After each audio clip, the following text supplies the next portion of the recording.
La voiture électrique la moins chère du marché tient-elle ses promesses? Réponse avec notre test d'autonomie de la Dacia Spring. Nous avons testé l'autonomie de la Dacia Spring dans des conditions réelles. Si tout va bien pour les trajets quotidiens, on aurait espéré une consommation électrique plus basse pour une voiture si petite. Sans surprise, l'autoroute est à éviter. La Dacia Spring est la curiosité de 2021 car c'est la moins chère des voitures électriques. Elle est en cela fidèle à la réputation du constructeur roumain, qui propose des voitures à prix cassé. Et ce n'était pas gagné sur ce segment, où les batteries font gonfler les prix.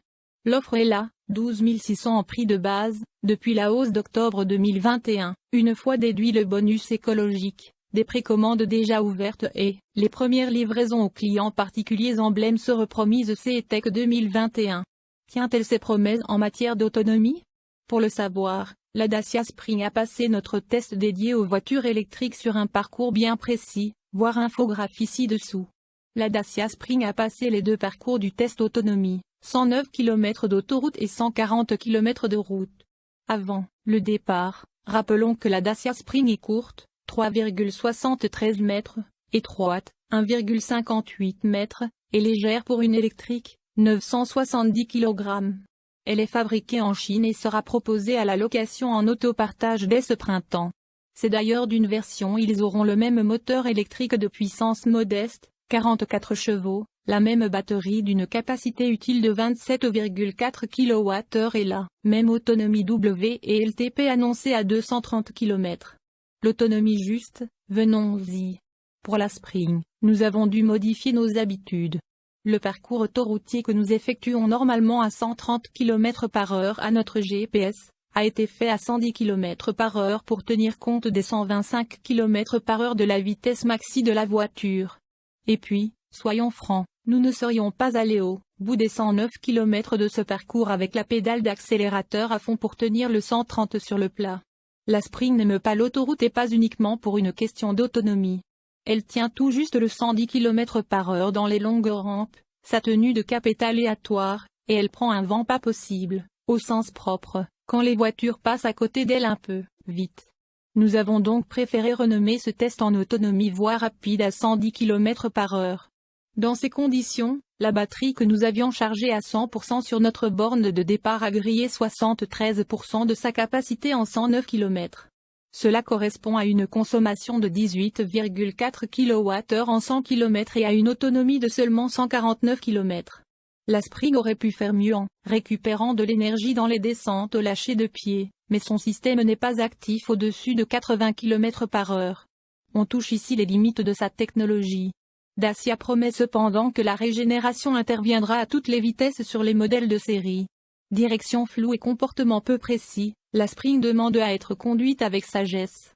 Après la recharge de la batterie sur une borne Ionity, voir chapitre suivant, nous entamons le parcours routier sur les petites routes avec traversée de villages, nombreuses portions à 70 et 80 km/h et un final à 110 km/h. Nous avons l'occasion de confirmer notre ressenti lors du premier essai de la Spring. La direction sans point milieu est floue, l'insonorisation est légère et, sous la pluie, les pneus chinois sont de vraies savonnettes. Tout cela n'empêche pas la Spring de proposer des prestations corrigées pour des sauts de puce d'un village à l'autre avec suffisamment de ressources en de faible puissance de 44 chevaux. C'est en fait le couple de 125 Nm disponible sans délai qui sauve la performance et permet à la Dacia de s'insérer dans le trafic sans mal. Elle est, d'ailleurs souvent plus réactive que les Renault Twingo 2, Citroën Saxo et autres Peugeot 106 bien fatigués, pour ne citer qu'elle, que l'on croise dans les campagnes.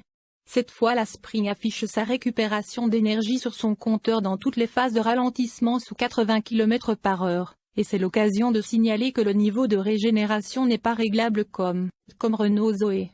L'ensemble du test a été fait selon le mode de conduite normal et non éco, qui transforme la Spring en escargot avec une puissance brisée à 30 chevaux et une vitesse maxi à peine supérieure à 90 km/h. À l'arrivée, la consommation sur route s'établit à 15,1 kWh en 100 km. Un score inférieur à celui d'une Zoé, plus lourde et plus puissante, 17,1, mais supérieur à celui de la Volkswagen Up, 11,5, petite citadine comme elle. Dans ces conditions, l'autonomie sur route s'établit à 182 km, contre 230 km annoncés sur le cycle WLTP. La Spring est équipée en série d'un chargeur embarqué de 6,6 kW en courant alternatif, dont la puissance correspond à la norme chinoise.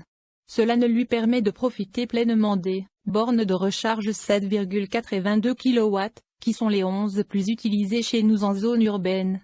Il faut par exemple 3h21 pour une charge de 0 à 80% sur une prise en charge de 22 kW quand la Renault Twingo E-Tech réalise cette opération en 47 minutes.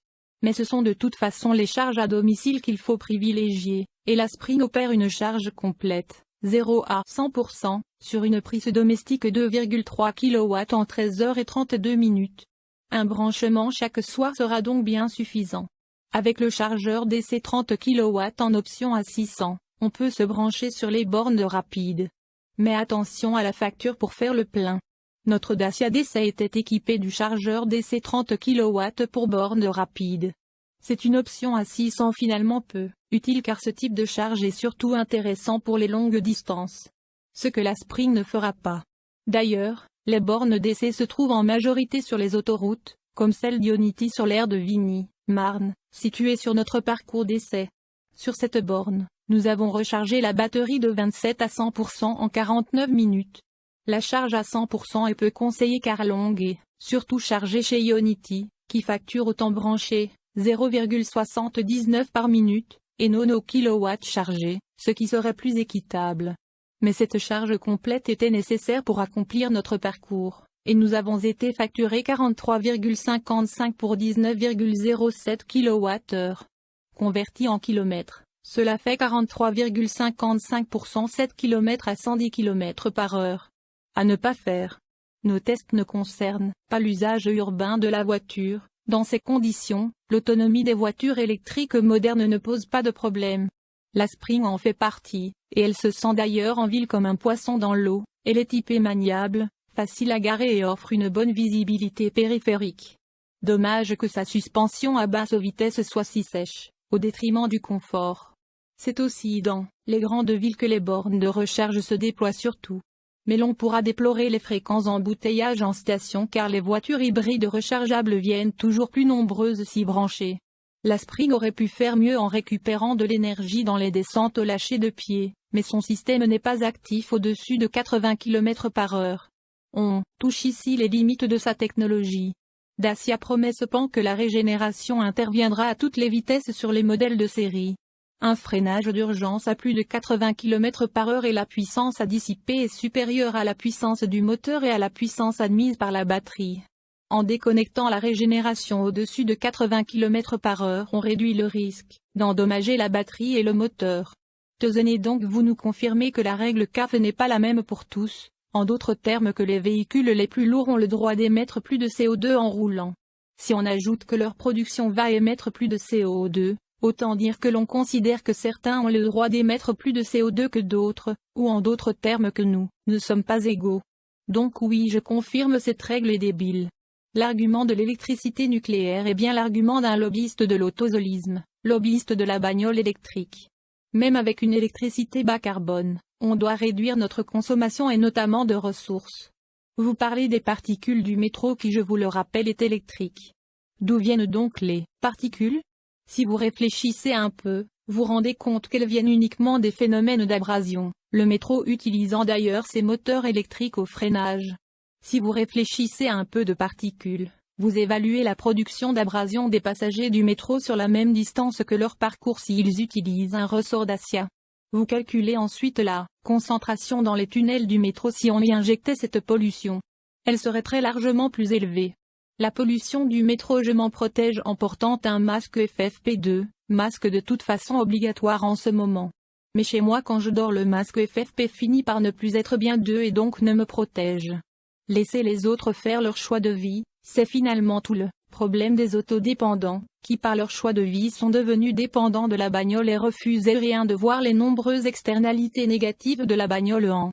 Des véhicules comme la Spring sont précisément adaptés, correspondant à ce que vous affirmez à l'intermodalité. Pour finir, vous reconnaissez donc que le tout voiture n'est plus tenable et que dans les du Villefal, circulation automobile, donc il va falloir que les extérieurs changent de mode pour entrer en ville.